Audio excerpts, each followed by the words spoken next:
أعزائي طلاب الصف الأول الإعدادي، معادنا النهاردة مع الدرس الخامس في الوحدة الثانية. ده يعتبر تكملة للدرس اللي قبل منه. أتمنى تكون متابعني درس بدرس علشان ما تتلخبطش وتتوه وتقول لي مش فاهم يا مستر. أتمنى تبقى متابعني من أول درس. أي سؤال أو استفسار ابعت لي هنا وعلى الواتساب. الموضوع النهاردة مش صعب بس عايز تركيز، يعني الموضوع لو ركزت فيه سهل، وفي آخر الدرس هشرح لك طريقة تانية صحيح مش عندك في المنهج بس ممكن تسهل عليك لو انت ما فهمتش الطريقة الأولى، فتابعني لغاية الآخر. النهاردة بيقول لي قسمة المقادير الجبرية، يعني بقسم مقدار على مقدار. الدرس اللي فات كنا بنقسم حد على حد او مقدار على حد، وكان الموضوع تافه والحصه كلها ما كملتش نص ساعه، يعني الموضوع كان بسيط قوي. النهارده برضو الموضوع بسيط بس عايز تركيز منك حبتين زياده. ازاي اقسم مقدار جبري على مقدار جبري اخر؟ الطريقه الاولى اللي هي في المناهج اللي هي بتخصك اسمها القسمه المطوله، وفي القسمة المطولة بنعمل ثلاث خطوات وبنكررهم لغاية ما يطلع عندي أصفار. قسمة، ضرب، طرح. ولو معرفش أطرح برضه هقول لك نعمل إيه تسهل علينا الطرح شويتين. قسمة، ضرب، طرح، 3 خطوات وبنكررهم 3 خطوات. قسمة، ضرب، طرح، قسم، ضرب، طرح. الطرح ده ممكن نعمله خطوة زيادة، يبقى قسمة، ضرب، غير، اطرح. اقسم، اضرب، غير، اجمع. اجمع مش اطرح، بدل ما كان طرح غير واجمع. اقسم، اضرب، غير، اجمع. مش فاهم حاجة يا مستر، قول لي طريقة. هو عاوز يقسم المقدار اكس اس 2 زائد 5 اكس زائد 6 على المقدار اكس زائد 3. هنقسم ازاي؟ هنعمل العلامة دي، خط كده وخط كده وخط كده، دي علامة القسم المطولة. وهكتب المقسوم اللي هو الكبير هنا على اليمين والمقسوم عليه على الشمال. خلي بالك دي اسهل من القسمة المطولة بتاعة الاعداد، عشان ما حدش يقول لي رجعنا للقسمة المطولة والقسمة المطولة رخمة. لا دي سهلة، وهناخد طريقة تانية اسهل بعد شويتين. طيب القسمة دي بيقول لك ايه؟ اقسم اول حد فقط على اول حد فقط. واتفقنا ان احنا بنقرا المقادير الجبريه من الشمال، يعني اول حد من الشمال على اول حد من الشمال. اكس اس 2 على اكس، انا في القسمة الرموز بطرح الاسس. 2 ناقص 1 يبقى 1، يعني اكس بس. اكس اس 2 على اكس فيها الاكس واكتبها فوق. اول خطوه خلصناها، قسمت اول حد على اول حد. تاني خطوه اضرب الناتج ده بس، الحد طلع معاه ده بس اضربه في المقدار ده كله. اكس في اكس باكس اس 2، واكس في موجب 3 بموجب 3 اكس. تمام. غير بقى، يعني الاكس اس 2 دي موجب خليها سالب، ودي موجب خليها سالب. احنا المفروض ما نغيرش بس نطرح، فاحنا غيرنا علشان نحولها لجمع. نجمع بقى، اكس اس 2 وسالب اكس اس 2 راحوا مع بعض. موجب 5 اكس وسالب 3 اكس يبقى موجب 2 اكس اهي، والستة دي تنزل مفيش حاجة تحت منها. طيب وبعدين نكرر الخطوات تاني. اقسم اول حد على اول حد، واحنا بنقسم اول حد من الشمال على اول حد من الشمال عشان ما تتعبش في القسمة كلها. احنا اول حد على اول حد. 2 اكس على اكس، الاكس راحت مع الاكس يبقى فيها 2.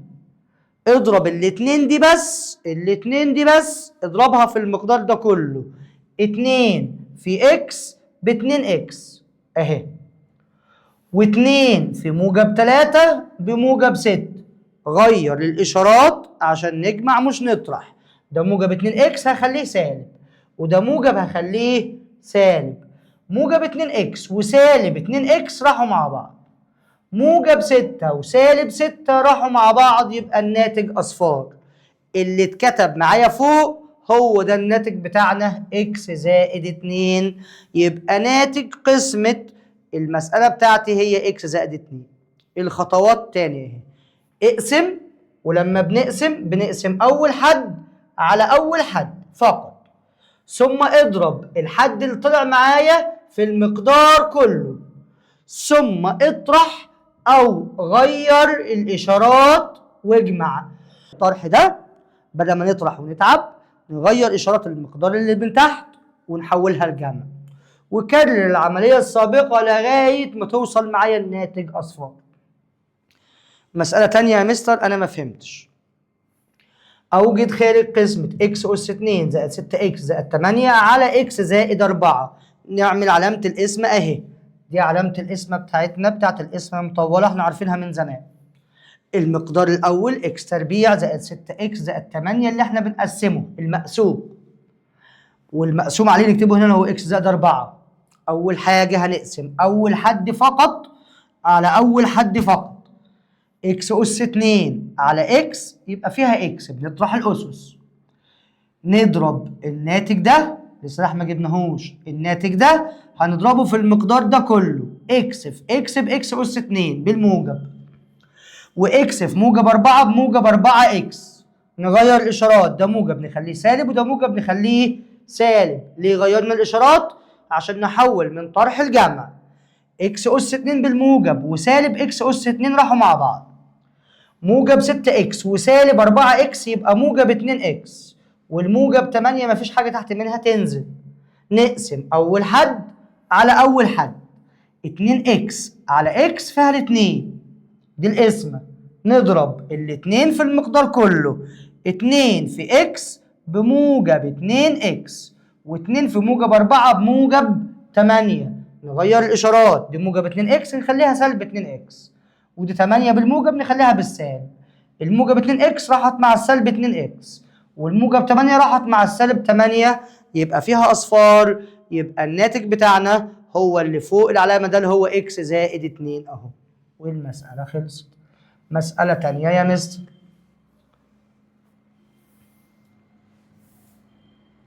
اقسم إكس أس 2 زائد 7 إكس زائد 10 على إكس زائد 5. إحنا هنعمل علامة القسمة أهي، دي علامة القسمة بتاعتنا.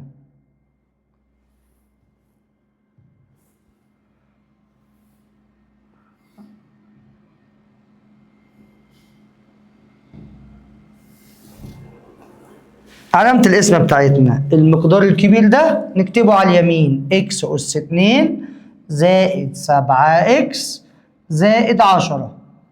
المقدار المقسوم عليه بنكتبه على الشمال، إكس زائد 5. معايا خطوة خطوة. أول حد على أول حد، إكس أس 2 على إكس بنطرح الأسس يبقى فيها إكس بس. نضرب الحد ده في المقدار كله، إكس في إكس بإكس أس 2، وإكس في موجب 5 بموجب 5 إكس. إحنا المفروض نطرح، أنا هنا مش هطرح، أنا هغير الإشارات بتاعت المقدار اللي تحت، ده هيبقى سالب وده هيبقى سالب، ونجمع. نجمع إزاي؟ إكس تربيع وسالب إكس تربيع راحوا مع بعض، موجب 7 إكس وسالب 5 إكس يبقى موجب 2 إكس، ودي تنزل ال10 تنزل زي ما هي بإشارتها بالموجب عشان ما ننساش. نكرر الموضوع تاني. الحد الأول هقسمه على الحد الأول، 2 إكس على إكس فيها موجب 2. 2 نضرب الخطوة التانية، نضرب 2 في إكس ب2 إكس، و2 في موجب 5 بموجب 10. المفروض نطرح، أنا مش هطرح، ده بالموجب خليه بالسالب وده بالموجب خليه بالسالب. 2 إكس وسالب 2 إكس راحوا مع بعض، موجب 10 وسالب 10 يبقى الناتج بتاع دي أصفار. يبقى ناتج المسألة هو إكس زائد 2. أقول له الناتج يساوي إكس زائد 2 والمسألة خلصت. طيب هنا بيقول لي إذا كان إكس ناقص 3 أحد عاملي المقدار ده أوجد العامل الآخر. يعني إيه عامل؟ ويعني إيه عامل آخر؟ ويعني إيه القصة دي؟ لو قلت لك الستة بتساوي 2 في 3 مثلا، يبقى الاتنين والتلاتة دول اسمهم عوامل العدد 6. في عوامل تانية بس دول من ضمن عوامل العدد 6. يبقى لو قسمت 6 على واحد فيهم لازم الناتج يبقى هو العامل التاني، يعني 6 على 2 بيساوي 3، يبقى دول الاتنين والتلاتة هم العاملين بتوع العدد 6. نطبق الكلام ده على المسألة اللي عندي. مين المقدار الكبير أو المقدار اللي هو عايز عوامله؟ هو المقدار ده. طيب أحد عوامله إكس ناقص 2 وعايز العامل الآخر، يبقى نقسم ده المقدار على أحد عوامله علشان يدينا العامل الآخر. هعمل علامة القسمة المطولة وهكتب المقدار ده في اليمين 3 إكس تربيع ناقص 14 إكس زائد 15. عايز أقسمه على مين؟ على إكس ناقص 3. نقسم إزاي يا مستر؟ أول حد على أول حد، 3 إكس تربيع على إكس يدينا 3 إكس أهو نكتبها فوق. بعد كده نضرب الناتج ده في المقدار المقسوم عليه كله، 3 إكس في إكس ب 3 إكس تربيع سالب 3 إكس موجب في سالب بسالب 3 إكس في 3 ب 9 إكس. هطرح بدل ما اطرح ده موجب اخليه سالب وده سالب اخليه موجب واجمع. سالب 3 اكس تربيع وموجب 3 اكس تربيع راحوا مع بعض. سالب 14 اكس وموجب 9 اكس يبقى سالب 5 اكس، وال 15 مفيش حاجه تحت منها تنزل، يبقى بقي سالب 5 اكس زائد 15. نكرر الموضوع تاني. سالب 5 اكس على اكس فيها سالب 5، السالب 5 دي فقط اضربها في المقدار المقسوم عليه كله. سالب في موجب بسالب، 5 في اكس ب5 اكس، سالب في سالب بموجب، و5 في 3 ب15. نطرح بس بدل ما اطرح هغير الاشارات واجمع، ده سالب اخليه موجب وده موجب اخليه سالب. سالب 5 اكس وموجب 5 اكس راحوا مع بعض، موجب 15 وسالب 15 يبقى فيها اصفار، يبقى العامل الاخر هو الناتج اللي طلع عندي اللي هو 3 اكس ناقص 5 اهو، والسؤال خلص. طيب مسائل تانية يا مستر. إذا كان اكس زائد 1 أحد عاملي المقدار ده أوجد العامل الآخر. إحنا اتفقنا خلاص عشان نجيب العامل الآخر بقسم المقدار على أحد عوامله، يبقى نعمل شرطة كسر أو القسمة المطولة أهي، ونكتب هنا اكس أس 2 زائد 5 اكس زائد 4. عاوز أقسمها على العامل بتاعنا اللي هو اكس زائد 1. أول حد على أول حد، اكس تربيع على اكس فيها اكس. طيب نضرب بعد ما قسمنا، نضرب بس نضرب الناتج اللي طلعته ده في المقدار المقسوم عليه كله، اكس في اكس باكس أس 2 بالموجب، واكس في 1 باكس بالموجب، يبقى موجب اكس. دي موجب خليها سالب ودي موجب خليها سالب واجمع. اكس تربيع وسالب اكس تربيع راحوا مع بعض، موجب 5 اكس وسالب اكس يبقى موجب 4 اكس، والموجب 4 دي مفيش حاجة معاها تنزل، موجب 4. نكرر الموضوع تاني. أول حد على أول حد، 4 اكس على اكس فيها موجب 4. الأربعة دي هنضربها في المقدار ده كله، 4 في اكس بموجب 4 اكس، وموجب 4 في موجب 1 بموجب 4. ده سالب وده سالب، دول راحوا مع بعض ودول راحوا مع بعض، يبقى الناتج أصفار، يبقى الناتج عندي هو اكس زائد 4 والمسألة خلصت. المسألة اللي بعد كده، أوجد خارج قسمة دي، جايبها لي مباشرة ما عنديش مشكلة خالص، على اكس زائد 4 علامة القسمة مطولة، المقسوم والمقسوم عليه، ونقسم أول حد على أول حد، اكس أس 2 على اكس فيها اكس. نضرب الاكس دي في المقدار ده كله، اكس في اكس باكس أس 2 واكس في موجب 4 بموجب 4 اكس. نغير الإشارات ونجمع، الاكس تربيع دي بالموجب بقيت بالسالب، والاربعة اكس بالموجب بقيت بالسالب، دول راحوا مع بعض، موجب 9 وسالب 4 يبقى موجب 5 اكس، وال20 دي تنزل هنا اهو. نقسم اول حد على اول حد، 5 اكس على اكس فيها الخمسة اكتبها فوق، ونضرب 5 في اكس ب5 اكس، و5 في 4 بموجب 20 اهم. نغير ده بقى بالسالب وده بالسالب. ال5 اكس راحت مع السالب 5 اكس، موجب 20 راحت مع السالب 20 فيها اصفار، يبقى الناتج بتاعنا هو اكس زائد 5 والسؤال خلص. الموضوع برضو بسيط وسهل. طيب السؤال اللي بعده، اقسم المقدار ده على ده. الفكرة بقيت سهلة وبسيطة يا مستر ومش محتاجة شرح كتير. نحل التدريب ده عشان مش محلول. الأول نعمل علامة القسمة المطولة، خط كده وكده وخط كده اهو. المقدار المقسوم على اليمين اكس أس 2 زائد 8 اكس زائد 15 على اكس زائد 3. أول حد على أول حد، اكس أس 2 على اكس فيها اكس بس، نضرب اكس في اكس باكس أس 2، اكس في موجب 3 بموجب 3 اكس. نطرح ازاي؟ نحول المسألة، نحول الإشارات اللي من تحت ونجمع. ده موجب يبقى سالب وده موجب يبقى سالب. هنا الاكس تربيع راحت مع السالب اكس تربيع، موجب 8 اكس وسالب 3 اكس يبقى موجب 5 اكس، وال15 ما ننساهاش يبقى موجب 15. نقسم أول حد على أول حد، 5 اكس على اكس فيها الموجب 5، 5 في اكس نضرب يبقى 5 اكس، و5 في 3 يبقى موجب 15. لو طرحنا على طول من غير ما نغير اشارات هي برضو اصفار يا مستر، يبقى الناتج اكس زائد 5. اوجد خارج قسمة. ايوه حلوة قوي المسألة دي وفكرة جديدة. ايه الفكرة الجديدة؟ كان عندي في المسائل اللي فاتت اكس اس 3 بعد منها اكس اس 2 بعد منها اكس بعد منها الحد المطلق. لو بدأنا بإكس أس 4 يبقى بعد منها إكس أس 3 بعد منها إكس أس 2 بعد منها إكس بس بعد منها الحد المطلق اللي ما فيهوش إكس. هنا جايب لي إكس أس 3 وبعد منها مفيش إكس تربيع ومفيش إكس الحد المطلق على طول. قال لي وأنت بتقسم سيب أماكن فاضية لكل حد حسب ترتيب الأسس. يعني إيه؟ يعني لو بادئ من إكس أس 5 ابدأ من اكس اس 5 وبعدها شوف اكس اس 4 موجودة اكتبها، مش موجودة سيب لها مكان فاضي، وبعدها اكس اس 3 موجودة اكتبها، مش موجودة سيب لها مكان فاضي، وهكذا. طب يا مستر مش فاهم علمني. دي احنا اسمها مطولة اهي.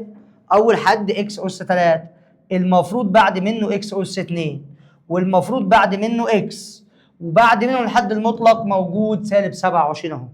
طيب نقسم ازاي؟ المقسوم برضو نفس الحكايه بس هنا اكس وبعد منها الحد المطلق مفيش اماكن فاضيه. طيب نقسم اول حد على اول حد، اكس اس 3 على اكس فيها اكس اس 2، نضرب اكس اس 2 في اكس باكس اس 3 واكس اس 2 في سالب 3 بسالب 3 اكس اس 2. في الضرب طلع معايا اس 2 عشان كده سيبنا مكان فاضي فوق، عشان ما حدش يسالني ليه بنسيب اماكن فاضيه. انا في الضرب لما ضربت اكس اس 2 في سالب 3 اكس طلع معايا 3 اكس اس 2، وفي السؤال نفسه مفيش اكس اس 2 عشان كده سيبنا لها مكان فاضي. نغير الاشارات، ده موجب يبقى سالب وده سالب يبقى موجب، ونجمع اكس اس 3 وسالب اكس اس 3 راحوا مع بعض مفيش حاجه، وموجب 3 اكس تربيع يبقى موجب 3 اكس تربيع. الفاضي اسيبه فاضي والسالب 27 تنزل زي ما هي، يبقى دي 3 اكس تربيع ونسيب مكان فاضي وسالب 27 عشان ما ننساهاش بس ونخليها لغايه اخر خطوه. نكرر العمليه تاني، 3 اكس تربيع على اكس هيطلع فيها 3 اكس اهو، 3 اكس نضربه 3 اكس في اكس ب 3 اكس تربيع بالموجب، و3 اكس في سالب 3 يبقى سالب 9 اكس برضه عشان كده سيبنا المكان الفاضي عشان اكس ظهرت معايا. نغير الاشارات، ده موجب بقى سالب وده سالب بقى موجب، التاتا اكس تربيع ضاعت مع السالب تاتا اكس تربيع مفيش حاجه، وموجب 9 اكس ينزل موجب 9 اكس، والسالب 27 مفيش تحت منها حاجه تنزل اهي، فبقيت 9 اكس ناقص 27. هقسم اول حد على اول حد، 9 اكس على الاكس فيها الموجب 9، قسمنا نضرب موجب 9 في اكس بموجب 9 اكس. اهي موجب 9 اكس وموجب 9 في سالب 3 بسالب 27. لو طرحنا من غير ما نغير اشارات، دي راحت مع دي ودي راحت مع دي والسؤال خلص. يبقى الناتج بتاعي هو اللي فوق القسمة المطولة اكس تربيع زائد 3 اكس زائد 9 والسؤال خلص. مسألة تانية يا مستر زي دي عشان ما فهمناهاش قوي، ناخد مسألة ونشوف. المسألة بتقول ايه؟ اوجد خارج قسمة اكس اس 3 زائد 8 على المقدار اكس تربيع ناقص 2 اكس زائد 4. طيب نقسم ازاي؟ علامة القسمة المطولة الأول أهي.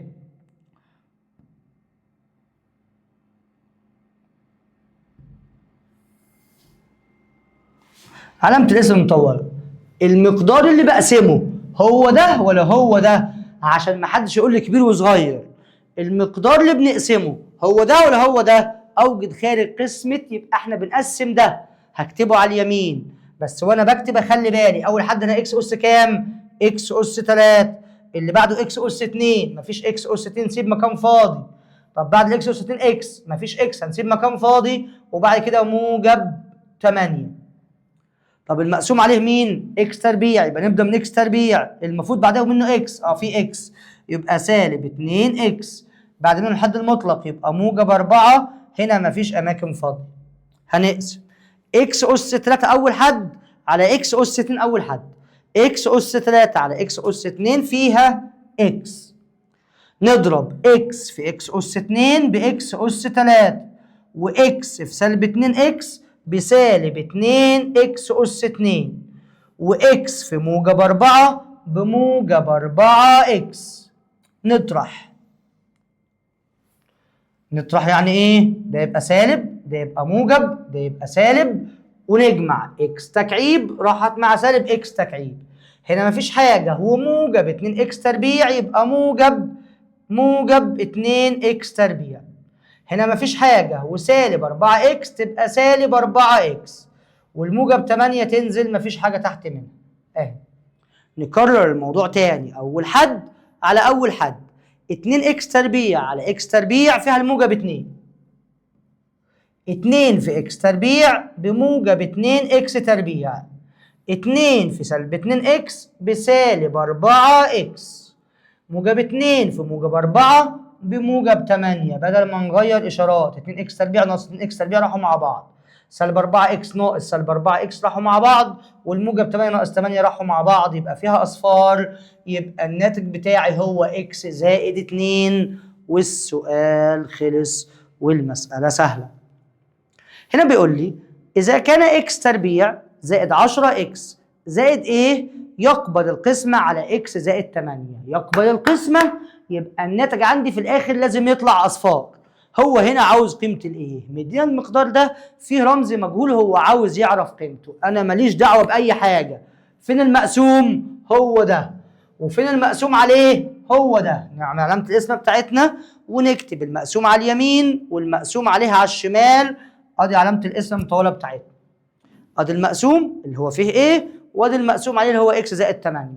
نقسم اول حد على اول حد، اكس تربيع على اكس فيها الاكس، نضرب الناتج ده في المقدار المقسوم عليه كله، اكس في اكس باكس تربيع، واكس في موجب 8 بموجب 8 اكس. نعمل خط كده ونطرح، ده موجب بقى سالب وده موجب بقى سالب، ونجمع يبقى اكس تربيع راحت مع سالب اكس تربيع. موجب 10 اكس وسالب 8 اكس يبقى موجب 2 اكس، والايه تنزل زي ما هي.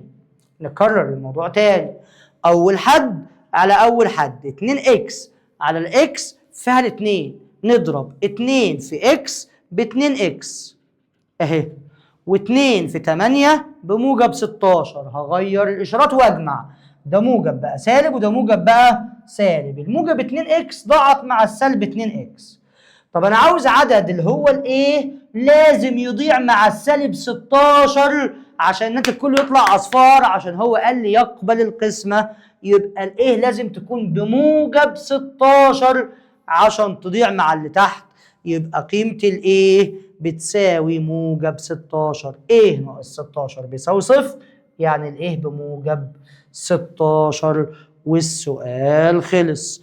الموضوع برضو بسيط وسهل ومفهوش أي مشكلة. طيب السؤال اللي بعده بيقول لي إيه؟ إذا كان المقدار يقبل القسم على المقدار أوجد قيمة إيه؟ نفس الفكرة، أنا هكتب المقدار الأول بس بالترتيب، إكس أس 3 في الأول، بعدها إكس أس 2 موجودة، بعدها اللي فيها إكس مفيش يبقى أسيب مكان فاضي، وبعد منه الإيه؟ بقسمه على إكس ناقص 2 كتبناه أهو. تمام. أول حد على أول حد، إكس أس 3 على إكس فيها إكس أس 2. نضرب إكس أس 2 في إكس بإكس أس 3، وإكس أس 2 في سلب 2 بسلب 2 إكس أس 2، ده موجب يبقى سالب وده سالب يبقى موجب. الإكس أس 3 راحت مع السالب إكس أس 3، موجب إكس أس 2 وموجب 2 إكس أس 2 يبقى موجب 3 إكس أس 2. بعد منها المكان الفاضي وبعد منه موجب إيه عشان ما تضيعش مني. نقسم أول حد على أول حد، 3 إكس تربيع على الإكس فيها الموجب 3 إكس، نضرب موجب 3 إكس في المقدار ده كله، موجب في موجب بموجب 3 إكس تربيع، وموجب في سالب بسالب 6 إكس، ده موجب يبقى سالب وده سالب يبقى موجب، ونجمع ال 3 إكس تربيع راحت مع السالب 3 إكس تربيع. هنا مفيش حاجة، هو موجب 6 إكس يبقى موجب 6 إكس، والموجب ايه هي موجب ايه ولا سالب ايه هي موجب ايه يا مستر؟ يبقى دي موجب ايه. ماشي، نكرر الموضوع تاني. اول حد على اول حد، 6 اكس على اكس فيها الموجب 6، موجب 6 في اكس بموجب 6 اكس، وموجب 6 في سالب 2 بسالب 12، ده موجب بقى سالب وده سالب بقى موجب، 6 اكس راحت مع السالب 6 اكس، ده موجب ايه زائد 12 ايه زائد 12 بيساوي صفر، يبقى الايه بسالب 12 والسؤال خلص. طيب السؤال اللي بعده، إذا كان المقدار إكس أس 2 زائد 8 إكس زائد إيه يقبل القسم على إكس زائد 3 أوجد قيمة إيه؟ الموضوع بسيط، علامة القسمة المطولة بتاعتنا أهي، المقدار اللي بقسمه هو إكس تربيع الأول، بعدها إكس موجودة يبقى موجب 8 إكس، بعدها الحد اللي ما فيهوش إكس هو موجب إيه من غير أي فراغات، بقسمه على إكس زائد 3. إكس تربيع على إكس فيها إكس اللي هي أول حد على أول حد، نضرب إكس في إكس بإكس أس 2 وإكس في موجب 3 بموجب 3 إكس، هغير الإشارات، ده بقى سالب وده بقى سالب، ونجمع إكس تربيع وسالب إكس تربيع راحوا مع بعض، موجب 8 إكس وسالب 3 إكس يبقى موجب 5 إكس زائد إيه تنزل. نقسم أول حد على أول حد، 5 إكس على إكس فيها الموجب 5، نضرب موجب 5 في إكس بموجب 5 إكس يبقى 5 إكس، وموجب 5 في موجب 3 يبقى موجب 15، هغير الإشارات، ده سالب وده سالب، دول راحوا مع بعض، هيبقى إيه ناقص 15 بيساوي صفر، إيه ناقص 15 يساوي صفر، يعني الإيه بتساوي 15، وجبنا قيمة الإيه والسؤال خلص. السؤال اللي بعده، أسئلة اختر على القسمة. إذا كانت 2 إكس زائد إيه على إكس زائد 3 بيساوي 2. السؤال ده تافه ومش محتاج نعمل قسمة مطولة ولا أي حاجة، الاتنين دي مقامها واحد، المقدار ده في واحد بيه هو يعني 2 إكس زائد إيه بيساوي 2 في إكس ب 2 إكس و2 في 3 بموجب 6، ال 2 إكس راحت مع ال 2 إكس يبقى لازم الإيه دي بتساوي 6. طيب 3 اكس زائد ايه بيساوي على اكس زائد 2 بيساوي 3، فما قيمة ايه؟ 3 اكس على اكس ب3 يبقى لازم الايه على الاتنين برضو بتساوي 3، يبقى الايه بيساوي 2 في 3 يطلع الايه ب6. هو كل مرة 6 ولا ايه يا مستر؟ لا مش هيطلع معانا 6 تاني. هنا اهو بالطريقتين نعرف نحلها كده، هنقول له 5 اكس زائد ايه في 1 ب5 اكس زائد ايه، ده كله بيساوي 5 في اكس ب5 اكس زائد 10، 5 اكس راحت مع ال5 الاكس، يبقى الايه بتساوي 10. الطريقه الثانيه 5 اكس على اكس، 5 اكس على اكس دي بتساوي 5، يبقى لازم ايه على الاتنين تساوي 5، يبقى الايه بتساوي 10.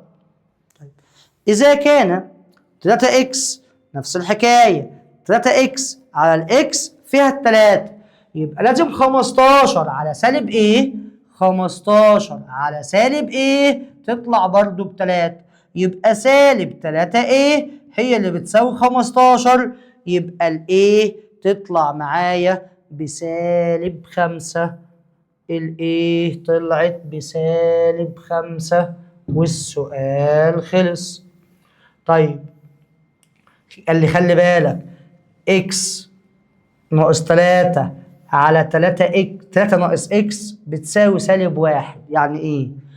اكس ناقص 3 زي ما هي، اكس ناقص 3 اللي تحت دي زي اللي فوق بس متبدله مضروبه في عكس الاشاره، فخد سالب عامل مشترك سالب 1 فهتبقى سالب 3 زائد اكس. يعني ينفع اكتبها سالب في اكس ناقص 3، الاكس ناقص 3 راحت مع الاكس ناقص 3 بقى بيساوي سالب 1. 5 ناقص اكس على اكس ناقص 5 بيساوي سالب 1. اكس ناقص 7 على 7 ناقص اكس يبقى بيساوي سالب 1. إذا كان خارج المقدار، إذا كان خارج قسمة المقدار ده على ده هو ده، فما قيمة البي؟ طب الموضوع سهل، ما احنا نقسم ده على ده عادي خالص وبعدين نجيب قيمة البي، لكن في طريقة أسهل. إيه الطريقة الأسهل؟ هنا هو بيقول لي إيه؟